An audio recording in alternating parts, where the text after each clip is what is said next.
Okay, dito na naman ako ulit. Magandang gabi sa inyo mga sir.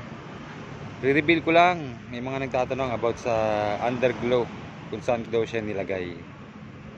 Una, dito sa ilalim, yan kung nakikita nyo. Pangalawa, isa dito sa ilalim, tsaka sa may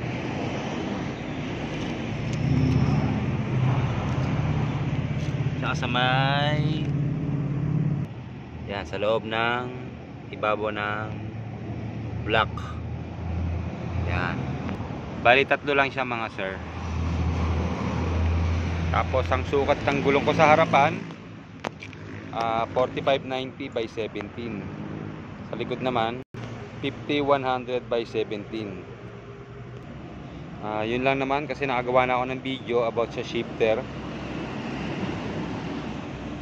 Tapos teka, may papakita nga pala ako sa inyo about dito sa voltmeter.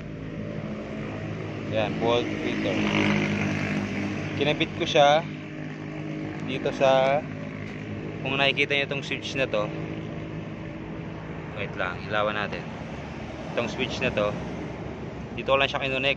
Hanapin nyo lang, kung sundan nyo lang. Ayan, off, on. Parang hindi na ako gagawa ng switch. Sundan nyo lang yung wiring niya sa loob.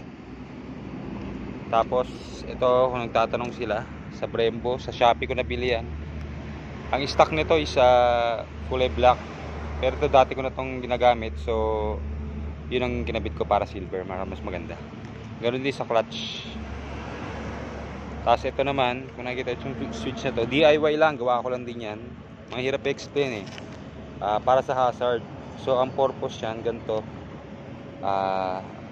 left, signal ka muna, then pindutin mo to, mag-hazard na yan. Check nyo, tignan nyo o diba, ganoon lang kasimple sir. Tapos sa underglow, gagamit kayo ng transistor 5 watts. Isasama ko sa video yung ipopost ko sa dito sa group yung picture ng transistor na sinasabi ko. Sa kadena, yung haba